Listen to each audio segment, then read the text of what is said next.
आप सभी को ये तो पता ही है कि अगर आपको जीवन में सफलता प्राप्त करनी है तो कर्म के साथ साथ आपके भाग्य का भी साथ बहुत आवश्यक है।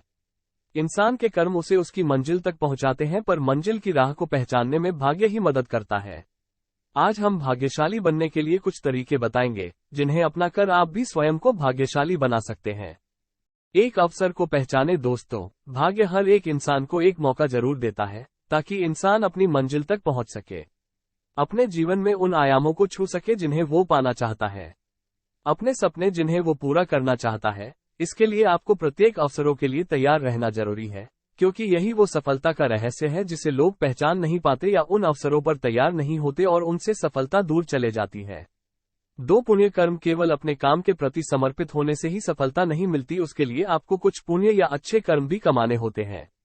पुण्य कर्म कमाने का एक ही तरीका होता है, अन्य निरीह जीवों और प्राणियों की सेवा। ये पुण्य कर्म आपके भाग्य को प्रबल बनाते हैं और आपको भाग्यशाली, गरीब, असहाय लोगों की सेवा करने से, पंछी और मूक जानवरों की सेवा करके पुण्य कर्म बढ़ाए जा सकते हैं। 3 बुजुर्गों की सेवा, न केवल अपने घर की बड़े बुजुर्गों की सेवा करके बल्कि समाज के सभी बड़ों के प्रति आदर और सम्मान की भावना रखने से आपका भाग्य प्रबल हो सकता है, क्योंकि ना जाने कब किसी बड़े बुजुर्ग की दुआ या आशीर्वाद से आपका काम बन जाए।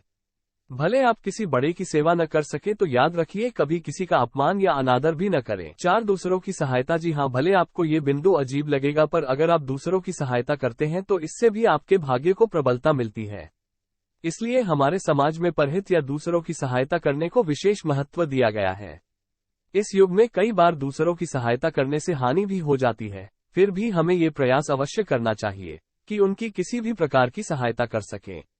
5 विनम्र भाव। अगर आपका स्वभाव विनम्र है और आप अपने अधीन काम करने वालों, अपने घर पर काम करने वाले सफाई कर्मचारियों से अच्छे से विनम्रता से पेश आते हैं तो ये भी निस्संदेह आपके ऑरा को मजबूत करता है। अपने अधीन काम करने वालों के पैसे कभी न रोकें, उन्हें उनकी मजदूरी के हिसाब से पैसे समय के साथ देते रहें, कभी किसी गरीब के पैसे नहीं खाएं। 6 क्षमा भाव। अगर कोई आपसे छल करे, धोखा करे या आपके पीठ पीछे आपकी बुराई करे तो भले आप उनसे भविष्य में कोई मतलब ना रखें, पर उन्हें क्षमा कर दे। इससे आपके भीतर की पॉजिटिव ऊर्जा का स्तर बढ़ता है, जो आपके भाग्य के स्तर को भी बढ़ाती है। आपके उन्हें क्षमा या माफ करने से उनके मन में जो आपके प्रति कोई भी गलत भावना अपने आप ही नष्ट हो जाएगी। 7 सकारात्मक सोच। दोस्तों, यह आखिर पर बहुत ही महत्वपूर्ण बिंदु है। अगर आप किसी भी कार्य की शुरुआत से ही पॉजिटिव सोच के साथ आगे बढ़ेंगे तो आपका कार्य कितना भी कठिन हो, आपको उसमें सफलता अवश्य ही मिलेगी। पॉजिटिव सोच से शुरू किया कोई भी कार्य आपके भीतर की पॉजिटिव ऊर्जा को बढ़ाता है और यही पॉजिटिव ऊर्जा आपके भाग्य को बढ़ाती है।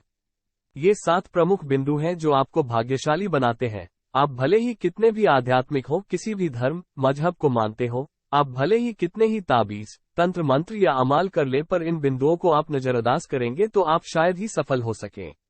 पर अगर आप आध्यात्मिकता के साथ साथ अपने धर्म मजहब की अच्छी बातों का पालन करते हुए इन बातों का भी ध्यान रखेंगे तो निश्चित ही आपका भाग्य प्रबल होगा और भाग्यशाली बनते हुए सफलता के दरवाजे तक जा पहुंचेंगे।